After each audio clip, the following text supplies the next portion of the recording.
Les tops et les flops d'Enzo Allo. On commence par le top 3. Eh bien, top 3, on est en top 1 stable justement pour rejoindre encore la thématique, plus 23%. Il y a encore quand même quelques blockchains qui ne sont pas dans le rouge aujourd'hui.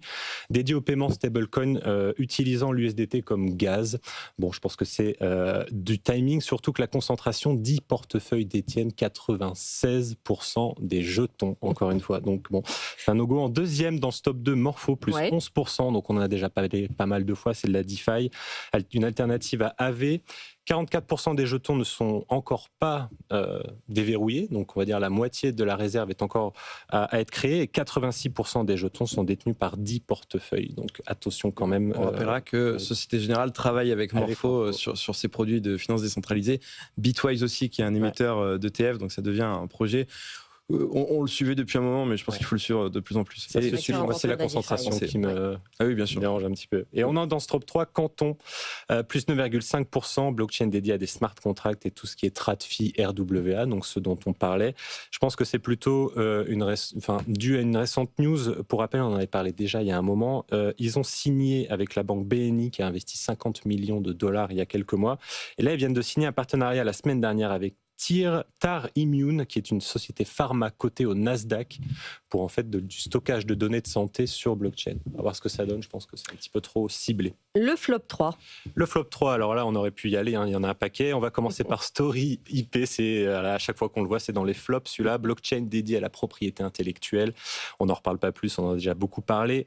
Et là on retrouve deux crypto-monnaies, deux privacy coins dont on a pas mal parlé puisqu'elles étaient plutôt dans le top les dernières fois. Donc c'est Dash, moins 30% sur 7 jours, donc crypto similaire à Monero, à Zcash, etc. C'est un fork du Litecoin. Tokenomie intéressante, mais je rappelle, ces privacy coins embarquent des protocoles qui sont bannis en Europe, dont de Zsnark, on ne va pas rentrer dans le détail, mais voilà. Donc Zcash également, moins 30% sur 7 jours, je pense que c'est un rattrapage.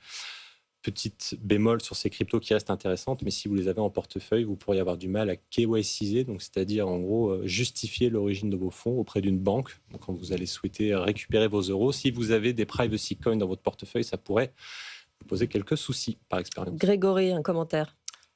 J'ai pas grand chose à dire que oui, effectivement, ces coins-là, oui, beaucoup de gens peuvent estimer en avoir besoin dans un futur, on ne sait pas ce qui peut se passer, effectivement, avoir quelque chose qui permet de faire des transactions en toute sécurité. Mais oui, ça a été banni complètement en Europe et on le rappellera, ce sont des outils qui sont utilisés par les réseaux criminels justement pour blanchir leurs fonds.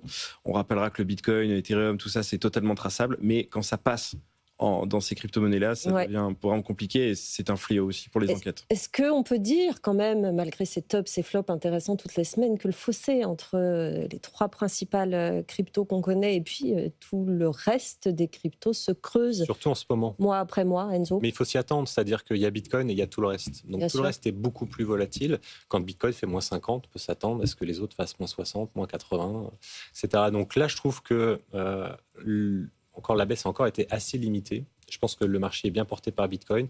C'est plutôt bon signe. Moi, ça me touche. Enfin, j'allais utiliser l'expression d'un ancien président français très connu, mais je veux dire, c'est très. Pour moi, ce n'est pas un événement. Ce qui se passe aujourd'hui sur les cryptos, ça nous est arrivé une dizaine de fois depuis tant d'années. Donc, as usual. Arnaud. Prudence. Voilà. Long terme. Exactement, prudence, long terme, sauf quand on est professionnel dans le secteur ou qu'on se fait assister et accompagner par des gens qui maîtrisent très bien le sujet. Je pense qu'effectivement, en ce moment, il faut être doublement vigilant par rapport à ce qui se passe. Et juste sur la token économie, je pense que ce que tu as dit est très intéressant, c'est-à-dire de ne pas hésiter quand on investit dans un projet, en tout cas en token, à fouiller, à regarder, à analyser. Parce que c'est vrai que quand on a une détention de token qui est qui est extrêmement majoritairement détenue par peu de porteurs, ça ne veut absolument pas dire que ça remet en question la crédibilité du projet, mais en tout cas, ça peut poser à tout le moins un certain nombre de questions qu'il faut être prudent et vigilant. Formez-vous et posez-vous les bonnes questions sur ce secteur-là particulièrement. C'est très important. Merci, messieurs. Enzo Allo, CEO de Crypto Patrimoine. Arnaud Toiti, cofondateur d'Hashtag Avocat. Grégory Raymond, cofondateur de The Big Whale. Émission à retrouver en podcast et en replay. Bien sûr, vous continuez à nous poser vos questions sur cette adresse crypto@bfmbusiness.fr. Et n'oubliez pas, demain, un tout pour investir spécial budget. Ce sera à 11h sur BFM Business avec Antoine Larigauderie. Vous allez le retrouver dans un instant d'ailleurs dans BFM Bourse aux côtés de Guillaume Sommerer. Je vous souhaite une très bonne journée sur BFM Business. BFM Business, BFM Crypto, le club.